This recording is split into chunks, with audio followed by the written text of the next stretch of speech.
వచ్చే భవిష్యత్ తరాల కోసం రాజకీయం చేయాలి, వచ్చే ఎన్నికల కోసం కాదు. రాజకీయాలకు అతీతంగా జగిత్యాల అభివృద్ధి చేస్తున్న ఎమ్మెల్యే డాక్టర్ సంజయ్ కుమార్ ప్రభుత్వం ద్వారా వచ్చే ప్రతి పైసా పూర్తిగా సద్వినియోగం చేసుకోవాలని, ప్రజలకు మెరుగైన వైద్యం సేవలు అందించడానికి ఆయుష్మాన్ ఆరోగ్య మందిరానికి దవాఖానాలు, అర్హులైన ప్రతి ఒక్కరికి పారదర్శకంగా ఇందిరమ్మలను మంజూరు చేస్తాం ఎమ్మెల్యే డాక్టర్ సంజయ్ కుమార్ అన్నారు. జగిత్యాల రూరల్ మండలం లక్ష్మీపూర్ గ్రామంలో 40 లక్షలతో డబుల్ బెడ్రూమ్ ఇండ్ల మౌలిక సదుపాయాలకు గురువారం మధ్యాహ్నం 12 గంటలకు శంకుస్థాపన చేసి 20 లక్షలతో నిర్మించనున్న ఆయుష్మాన్ ఆరోగ్య మందిర్ నిర్మాణ పనులు పరిశీలన చేసి 25 లక్షలతో ఎస్సీ సప్లాన్ నిధులతో పలు కాలనీలలో సీసీ రోడ్లు పనులకు భూమి పూజ చేసిన జగిత్యాల ఎమ్మెల్యే డాక్టర్ సంజయ్ కుమార్. ఈ కార్యక్రమంలో MPDO Ramadevi, MRO Srinivas, DE Milind, MPO Ravibabu, మాజీ జడ్పీటీసీ ఎల్లారెడ్డి, మాజీ సర్పంచ్లు చెరుకు జాన్, గర్వందుల గంగన్న, నక్కల రవీంద్రెడ్డి, బాల ముకుందం, గిద్ద శంకర్, మల్లారెడ్డి, నరేష్, బోన నారాయణ, నాయకులు గడ్డం నారాయణ రెడ్డి, సత్తిరెడ్డి తదితరులు పాల్గొన్నారు. డబుల్ బెడ్రూమ్లు, అలాగే రోడ్డు 25 లక్షలతోటి రోడ్డు, ఇంకా అభివృద్ధి కార్యక్రమాలు ఎన్నో. మనం రేవంత్ రెడ్డి గారి ముఖ్యమంత్రి హయాంలో మన గ్రామాన్ని రైతు బంధు కానీ, రైతుల రుణమాఫీ కానీ, ఇంకా ఎన్నో అభివృద్ధి కార్యక్రమాలు చేస్తున్నారు. అలాగే మన సంజయ్ అన్న కూడా మన గ్రామానికి గారు కాన్స్టిట్యున్సీలో ఎన్నో అభివృద్ధి కార్యక్రమాలు కోట్ల రూపాయలు తెచ్చాడు. దాదాపు అన్ని గ్రామాలలో కూడా సీసీ రోడ్లు అయినాయి. మన జగిత్యాలలో కూడా ప్రతి వార్డుకు కూడా నిన్న ఒక 10 వార్డులలో శంకుస్థాపన చేయడం జరిగింది రోడ్లకు, సీసీ రోడ్లకు. అలాగే ఈ కాంగ్రెస్ ప్రభుత్వం వచ్చింది ప్రతిదీ కూడా రైతు రాజ్యంగా మనం అనుకోవాలి. ఎందుకంటే రైతుల కొరకు ఏదంటే అది మన ముఖ్యమంత్రి గారు చేస్తున్నారు. మొన్ననే చెప్పిండు ఏంటంటే రైతు రుణమాఫీ, రైతు బంధు ఎప్పుడు పడుతూనే ఉంటుంది, దానికి మీరేమీ ఆలోచన చేసిన అవసరం లేదు. కాబట్టి రైతు రాజ్యంగా మన రైతు పార్టీగా మన కాంగ్రెస్ పార్టీ కాబట్టి ఈ కార్యక్రమం నన్ను ఆహ్వానించిన ఎమ్మెల్యే గారికి నా హృదయపూర్వక నమస్కారం. పేరున పాత్రికేయులకు నమస్కారం. ఈరోజు ఇప్పటి వరకే పెద్దలు మాట్లాడినారు. అదేవిధంగా లబ్ధిదారులైన సోదరి రచిత చెప్పింది, ఈడ కరెంటు లేకుండే, నీళ్లు లేకుండే, పాయకాన్లకు పోతే సెప్టిక్ ట్యాంక్ లేకుండే, దారి లేదు అనే విషయాన్ని చెప్తూ మంజూరైనందుకు సంతోషం వ్యక్తం చేసింది. ముఖ్యమంత్రి గారు కూడా ధన్యవాదాలు చెప్పింది. నాకు చెప్పింది మీ అందరి పక్షాన మళ్ళీ నేను కూడా ధన్యవాదాలు చెప్తాను. ఎందుకంటే ఇవి లేకపోతే లేదు. ఇదే సందర్భంలో నేను ఇంతకుముందు మన వాళ్ళు చెప్పినట్టు ఖచ్చితంగా నేను డీ గారు చెప్తా ఉన్నా, ఒక్క రూపాయి కూడా వృధా కావద్దు. కరెంటుకి ఆల్రెడీ 10 లక్షల తోటి పనులు అయిపోయినాయి. అందులో ఏమన్నా సేవింగ్ ఉన్నా కానీ ఇంకా రోడ్ సైడ్ లైట్లకు తీసుకోవాలి, దాని మీద ఎంక్వైరీ చేయండి. నీళ్లకు 13,20,000 వచ్చాయి. మీరేదో ఉత్తగా బోరింగ్ వేసి పైప్ లైన్ వేసి 2 లక్షలతో ఒడగొట్టి 8 లక్షలు ఎక్కడికో పోతాయి అనుకోకొని, సంజయ్ కుమార్ అనే వ్యక్తి పుట్టుకతోటే రాజకీయ కుటుంబాలకి వచ్చిన వ్యక్తి, గాలికచ్చోళం కాదు. కాబట్టి అత్యంత సేపు కూడా నేను మెయిన్ పైప్ లైన్ ఎవరైతే ఇస్తారో శేఖర్ రెడ్డి గారితో కావచ్చు, రమేష్ గారు, ఈ ఇద్దరితో మాట్లాడుకుంటూ వచ్చినా ఇక్కడ కూడా చెప్తా ఉన్నా, రోడ్ కాడికి వెళ్ళి మెయిన్ పైప్ లైన్ పోతుందో ఆల్టర్నేట్ పైప్ లైన్ అక్కడి నుంచి కూడా తీసుకుని ఇక్కడ సంపు కట్టి ఇక్కడ కూడా వేద్దామని చెప్పి సందర్భంగా తెలియజేస్తాను. అదే విధంగా దాని నుంచి ఇంటింటికి పైన ట్యాంకుకు నీళ్ళు వెళ్లే విధంగా ఈ కార్యక్రమం చేద్దాం. అందుకనే 13 లక్షలు తెచ్చినాం, లేకపోతే 2 లక్షలు అవసరం పడే. అదే విధంగా మన మూర్ల కోసం 16 లక్షలు వచ్చింది. వాస్తవానికి 16 లక్షలు అంత సెప్టిక్ ట్యాంకులకు తెచ్చినాం. మనకు 40 ఇళ్ళు ఉన్నాయి. ఒక్కొక్క దాంట్లో 2 బ్లాక్ ఇల్లు ఉన్నాయి. ఎన్ని బ్లాక్లు? 20 బ్లాక్లకు 20 సెప్టిక్ ట్యాంకులు కడతారు. 20 కడతారు. అందులో సేవింగ్ తీసుకొని తప్పకుండా దయచేసి నా మాట కూడా వినండి. ఎందుకంటే అక్కడ 12కి ఒకటి కట్టినాము. తీసుకొని దయచేసి వినండి. తీసుకొని ఇందులో సేవింగ్ ఏదైతే ఉంటుందో రోడ్డు కూడా కావాలి. మళ్ళీ ఇప్పటికిప్పుడు రోడ్ అంటే డబ్బులు రావు. దాంట్లో కొంత సేవింగ్ చేసుకొని 50%, 20% డీవియేషన్ చేయొచ్చు. కాబట్టి ఒక్కొక్క దాంట్లో మీరు రోడ్డుకు కలెక్టర్ గారి నుంచి అనుమతి తీసుకొని మట్టి అంటకుండా రోడ్ వేయాల్సిందిగా కూడా కోరుతున్నాం. మధ్యలో కూడా సీసీ రోడ్డు కానీ ఇక్కడ నుంచి కానీ అదే విధంగా నేను ఎంపీడీఓ గారు ఉన్నారు, దయచేసి వాళ్ళు రిక్వెస్ట్ చేసేదంటే డ్రైనేజ్ వ్యవస్థ ఉంటుంది, మళ్ళా నీళ్ళని ఏడికి పోవాలో మనకు అర్థం కాని పరిస్థితి ఉంటుంది. ఇది గుట్టబోరికే ఉన్నది. ఇంటింటికి ఒక సోప్ పిట్ మంజూరు చేయించండి. ఇంటింటికి ఒక సోప్ పిట్ మంజూరు చేయిస్తే ఎక్కువ నీళ్ళు అక్కడనే ఇంకిపోవాలి. అక్కడనే ఇంకుతారు. రేపటి ఈ మోర్ నీళ్ళని తీసుకపోయి ఐకేఎఫ్ సెంటర్ తెస్తామా? 40 ఏళ్ళే ఈ మోర్ నీళ్ళని తీసుకొని వేయలేం కదా. కాబట్టి దయచేసి ఆ రకంగా మనము మౌలిక వసతులు పెంచినప్పుడు ఎప్పుడు కూడా నిన్న మొన్ననే నేను హైదరాబాద్ లో ఒక నాయకుడి ఇంటి ముందర చూసిన, ఎప్పుడు కూడా వచ్చే తరం గురించి ఆలోచించాలి కానీ వచ్చే ఎలక్షన్ గురించి ఆలోచించొద్దని. ఊరికి వచ్చే ఎలక్షన్ ఓట్ల రాజకీయం చేస్తే ఈ దేశం అంత రాష్ట్రం అంతా అప్పులపాది కూర్చున్నది. ఇవాళ జైతాలు ఏ మోరి ఏ రోడ్డు ఎడమోతో తెలియకుండా కూర్చున్నది.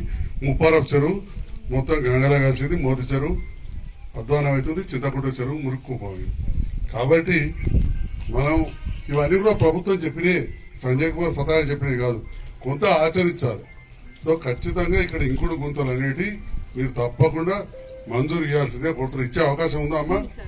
ఉంది. కాబట్టి మీరు 40 ఇంకుడు గుంతలు ఇవ్వండి. డ్రైన్ కట్టండి, కమ్యూనిటీ సోప్ పిట్ కట్టండి. దయచేసి ఇది వీటిలో మీరు ప్రాధాన్యత వహించండి. ఎవరు కూడా పట్టించుకుంటలేరు. చాలా చోట్ల ఏంటంటే భూగర్భ జలాలు పైకి ఉన్నాయి కాబట్టి అనుకున్నట్టు పనిచేస్తారు. గుట్టబోరికే ఉండి ఇక్కడ భూగర్భ నీళ్ళే లేవా, సో ఆటోమేటిక్ నిలుపుతాయి. ఆ రకంగా కూడా ఆలోచించినప్పుడు మనకు కొన్ని డబ్బులు మిగులుతాయి.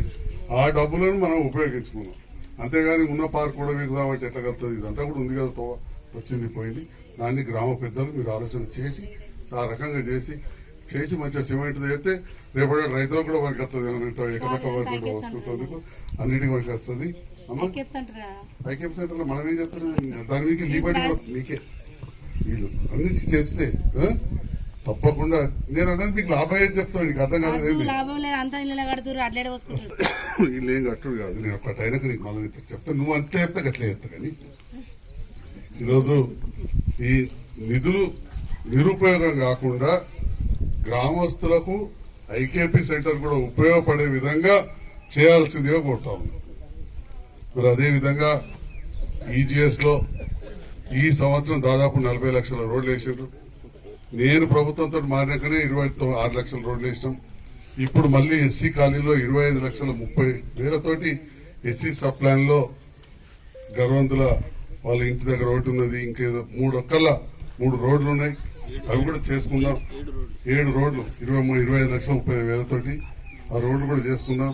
మన ఆసుపత్రి జల్దీ చేద్దామంటే చెరువులో నీళ్లుండుట్లా కొంచెం లేట్ అయింది, అది పునాది వేసింది. తప్పకుండా ఇంకా కూడా మంజూరు చేద్దాం. ఆ ఆసుపత్రి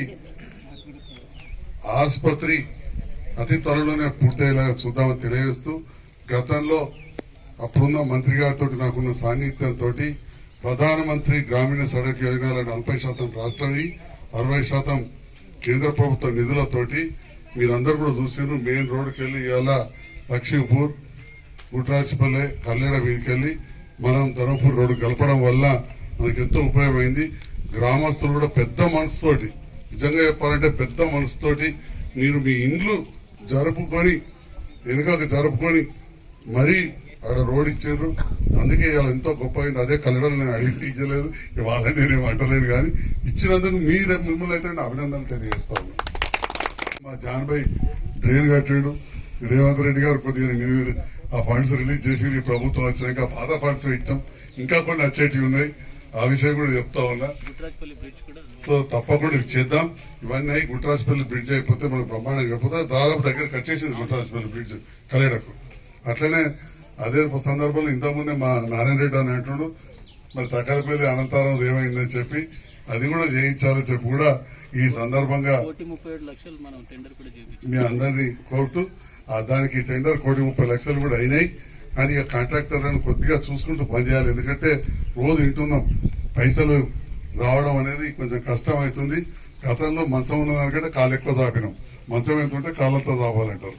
అందుకని చెప్పి ఇప్పుడు డబుల్ బెడ్రూమ్ కాకుండా గౌరవ ముఖ్యమంత్రి గారు ఒక రూము, ఒక వంటశాల, ఒక బాత్రూమ్, ముందట అరగంచ, మంచిగా 600 SFT 5 లక్షలు అయ్యే విధంగా ఈ గ్రామానికి 70 ఇండ్లు మంజూరైనాయని చెప్పి సందర్భంగా తెలియజేస్తాం. ఇంకా కూడా మళ్ళీ ఇంతకుముందు చెప్పినట్టు జగిత్యాలకు అత్యధిక నిధులు వచ్చినట్టు జగిత్యాల నియోజకవర్గానికి అత్యధిక ఇందిరా ఇండ్లు కూడా వస్తాయి. ఆ ఇందిరా మిల్లులో మళ్ళా ఇంకో 10 కూడా ఇస్తామని చెప్పి ఈ సందర్భంగా తెలియజేస్తుంది. మరి మొన్న ఒకసారి మా తమ్ముడు అన్నాడు, సార్ చిన్న గుండె వరకు జర నారాజు అవుతున్నారంటే ఇక కొద్దిగా ధనిక విలేజ్ కదా లక్ష్మీపూర్, అందుకోసం 600 ఎస్ఎఫ్టీ చాలుతారంటే మిగతా కాడ మాత్రం అబ్బా మాకు ఇంత గూడు దొరుకుతుంది, గుడిసెలు ఉంటుంది 2 అరలు అవుతున్నాయి అనుకుంటున్నారు. కాబట్టి సంపాదనలు ఉంటే తర్వాత దాన్ని ఇంకా పెద్దగా చేసుకోవాలి. ఇప్పుడు పెద్ద కడితే మాత్రం రూపాయి రాదు, తక్కువలో తక్కువ 400 కట్టుకోవాలి ఎస్ఎఫ్టీ. 66 గజాల స్థలం ఉండాలి. స్థలం లేని వాళ్ళకి తర్వాత మా సత్తా ఒప్పుకుంటే ఇక్కడ గానో గిన్నో కట్టి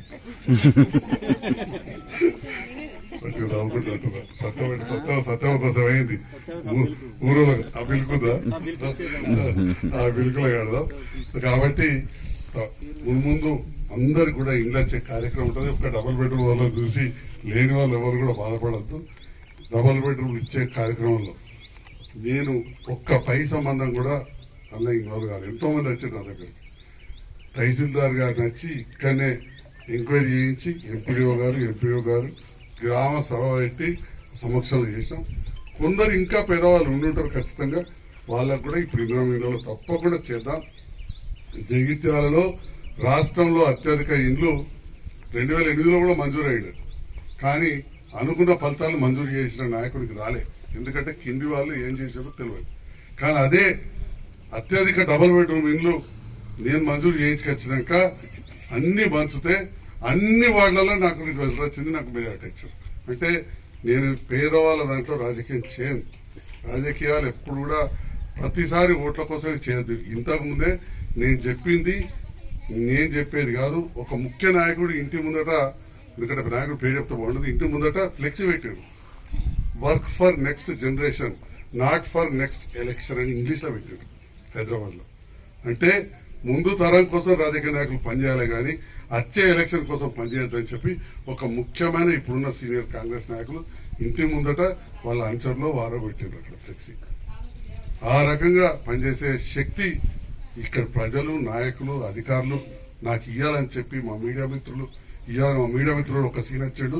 సీన్ ద్వారా మిగతా మీడియా మిత్రులందరూ కోరుతున్నా, ఆ రకమైన శక్తి ఇస్తే తప్పకుండా పనిచేస్తా. వచ్చే తరం కోసం నాకు చేసుకోవడానికి ఏం లేదు. భగవంతుని దేవాలి ఇంకొక తరం మందని నాకు ఆస్తున్నారు. అది ఎన్నడో వచ్చినదో అది మీ చాలా మందికి తెలుసు. ఊకే చెప్పద్దు కానీ కొన్నిసార్లు తప్పలేదు చెప్పక. కొన్ని పిచ్చి కూతురు కూతున్నారు వాళ్ళు ఇంట్లో ఒకటి వస్తుంది, అందులో ఒకటి వస్తుంది. సంజయ్ కుమార్ ఇదంతా దిగజారే అవసరం లేదు. కాబట్టి ఈ సందర్భంగా లక్ష్మీపూర్ గ్రామంలో పార్టీలకు అతీతంగా, రాజకీయాలకు అతీతంగా అన్ని వర్గాల వారు వచ్చారు. మా వెంకటరెడ్డి అన్న 2014లో నాకు ఈ ఊర్లో అన్నిటికంటే తక్కువ ఓట్ల స్టడీ చేశాడు మా జానబాయి అందరూ కలిసి. కానీ నేను లక్ష్మీపూర్ చిన్న చూడలే.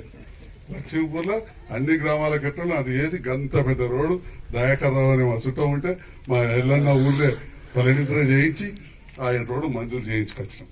ఆ రకమైన మనస్తత్వం నాది. తప్పకుండా రాజకీయాలకు అతీతంగా అభివృద్ధిలో ముందుంచుతాం మన నియోజకవర్గాన్ని చెప్పి తెలియజేస్తూ మరొకసారి మీ అందరికీ కొద్దిగా అసౌకర్యమైన నిలబడడం అన్యదా భావించద్దు. ధన్యవాదాలు తెలియజేస్తాను.